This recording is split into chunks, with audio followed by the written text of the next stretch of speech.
হে সীমান্তের শকুন, এক্ষুনি ছিঁড়ে খাও আমাকে। হে আটলান্টিকের ঈগল, শিগগির খুবলে খাও আমাকে। হে বৈকাল হ্রদের বাজ, আঁচড়ে কামড়ে ছিন্ন ভিন্ন করো আমাকে। আমার রক্ত রসে শুধু অসহায়ত্ব আর অভাব। কাগজের কামলারা তারে আদর করে মুদ্রাস্ফীতি ডাকে।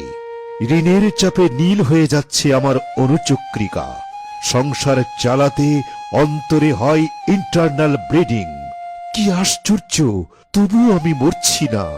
ওদিকে দোজখের ভয়ে আত্মহত্যা করবারও সাহস পাই না আমি। খোদাকে বললাম আমি মরতে চাই।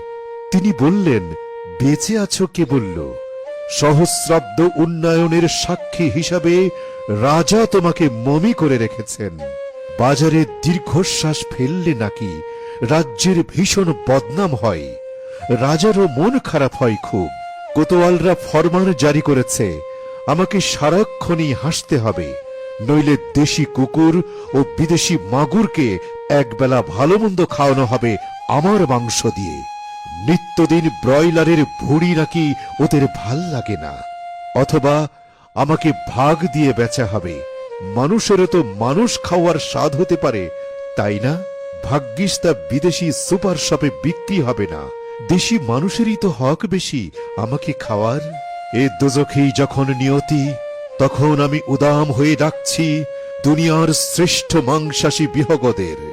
হে ঈগল, চিল ও ভয়ঙ্কর বাজেরা, হে সাম্রাজ্যবাদী সাহসী শকুনিরা, তোমরা F-35 এর মতো, MiG-29 এর মতো দল বেঁধে হামলে পড়ো আমার বুকে। আমার রান, থান, চক্ষু, কলিজা আজ সব তোমাদের গনিমতের মাল।